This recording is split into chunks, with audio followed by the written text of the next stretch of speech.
Hello and welcome. I'm Iowa City Mayor Bruce Teague. As we grapple with the challenges of COVID 19, we want to keep our citizens informed.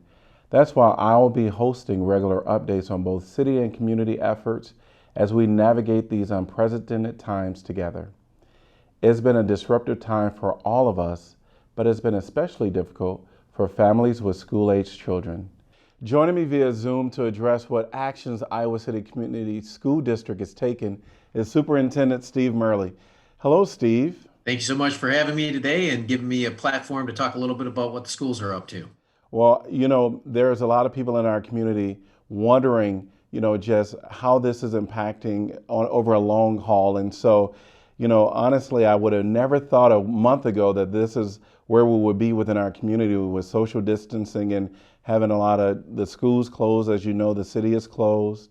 We just had a city council meeting where we had to do it via Zoom, and hmm I know that. Tell me about what have you all done at the school district with your meetings there. So we are, as you can see, I'm not with you in the studio. I'm here at home, and we're practicing good social distancing. We've moved all of our board meetings onto the Zoom platform. We had our first meeting last night, went very well. We moved all of our administrative meetings off-site and into the Zoom platform. So we're very quickly becoming much more skilled at using that technology, which has been a really great opportunity, to be honest with you, to keep us connected during a time when we need to be physically distanced from each other. And it's hard to do your job if you can't communicate and collaborate with your peers. And having technology as a solution to it has been a real plus for us. I would agree. Technology right now is the saving grace for a lot of agencies within our community.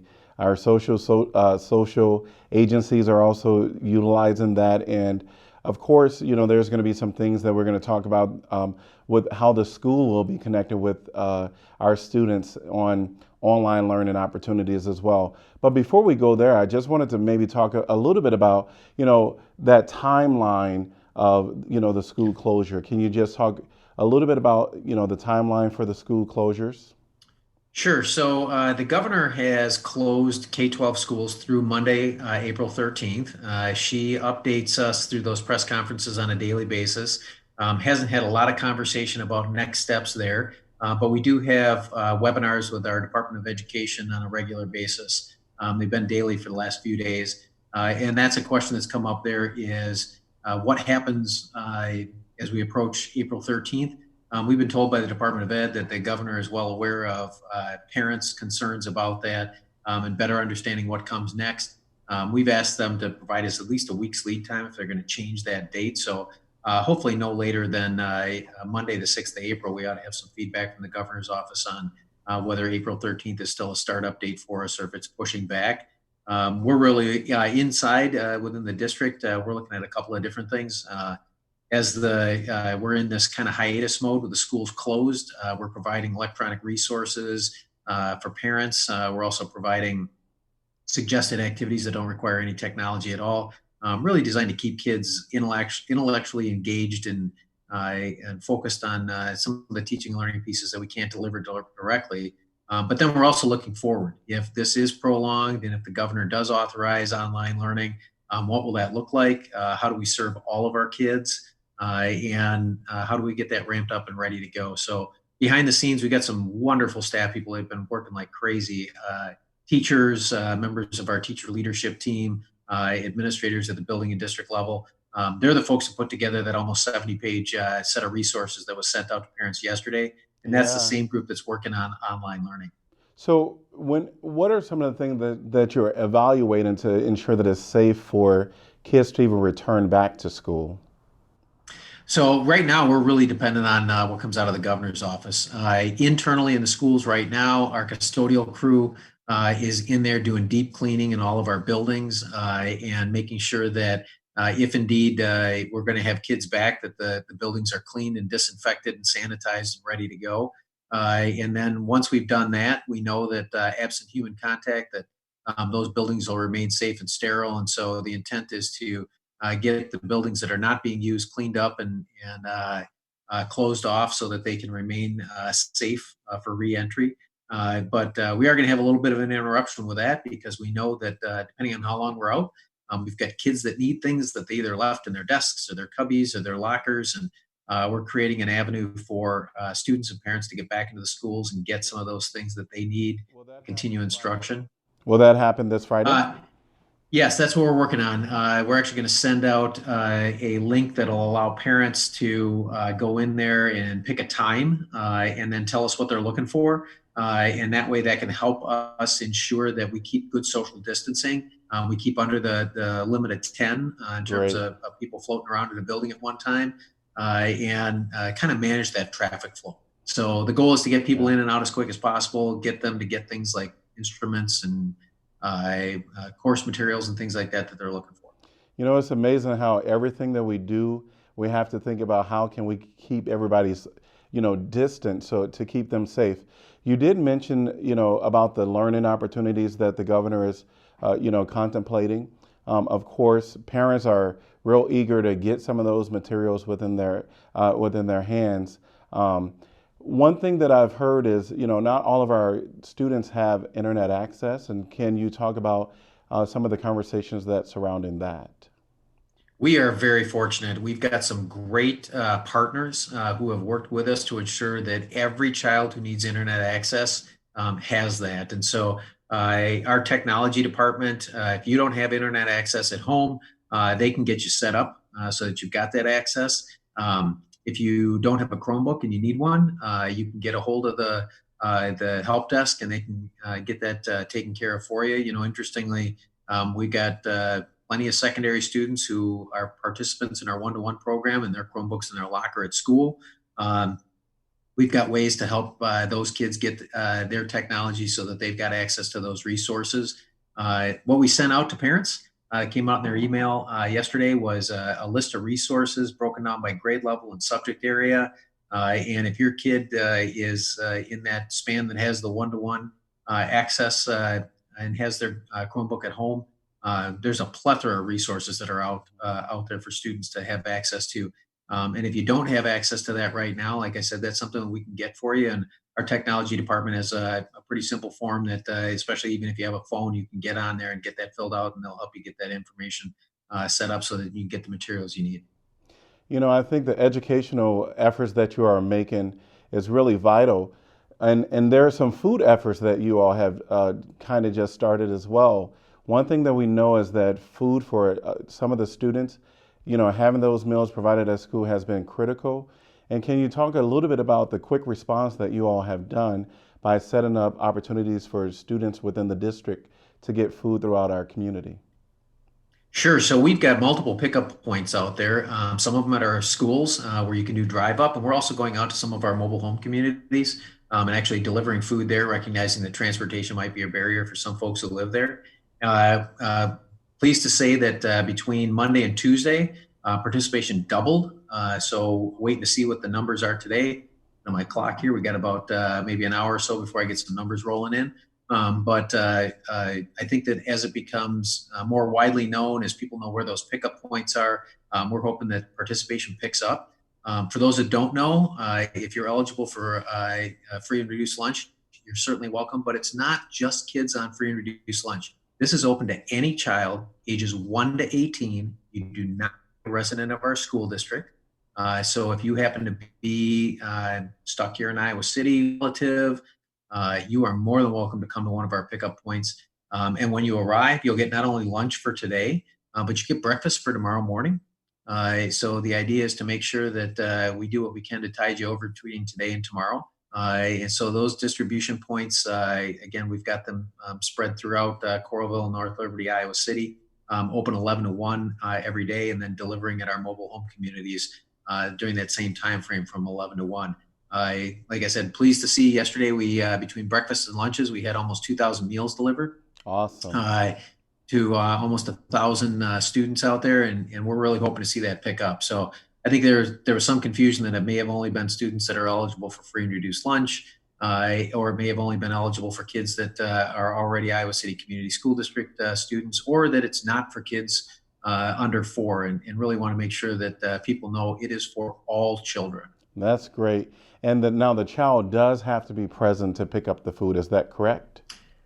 They do. That's an FDA rule right now. We've been pushing pretty hard, and I know Senator Grassley's been very helpful with that and trying to get to the point where there's a little bit of a there's a little cognitive dissonance there. On the one hand, we want to practice social distancing. On the other hand, we're making all the kids get in the car and show up at the site in order to get the food. So we're trying to see if we can actually get to the point where we're trusting parents. If they've got 5 kids at home, come in and tell us you got 5 kids. We'll hand you the food and off you go, rather than having to bring all the kids in. So, like I said, Senator Grassley's been helpful in trying to put some pressure on the UA to give us a little bit of leeway there.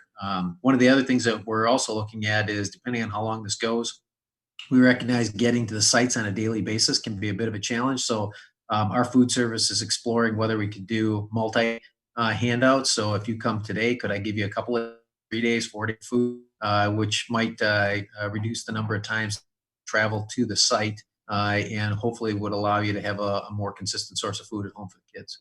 I have to tell you, I talked to some kids that received the food on Monday, and they absolutely loved it. They thought it was great. So thanks for doing that. It really does show that, the district is, learning how to readjust and you have to reinvent how you're serving the community. And thanks for doing that. Well, if I could just jump in and say a big thanks, our nutrition services staff has been unbelievable. At this point in time, there are a lot of people that look at uh, maybe the fear factor that's out there, and these folks have stepped up. They really, for us, provide a critical function when it comes to school nutrition, and they're in there every day preparing the food, putting it together, getting it distributed, and getting it into the kids' hands. So, folks that may not have been in the spotlight before, our school nutrition folks are really shining right now. Yeah, kudos to all of them as well. Now, of course, with school being out, the question remains in people's head, am I going to have to make up these days, with the school being out, and maybe you can talk a little bit about, what is expected since classes are not being held. Sure. So right now, the governor has said schools closed through Monday the 13th, and that all of the days between when the closure was announced and that Monday the 13th, those days are all forgiven. So we don't have to make those days up.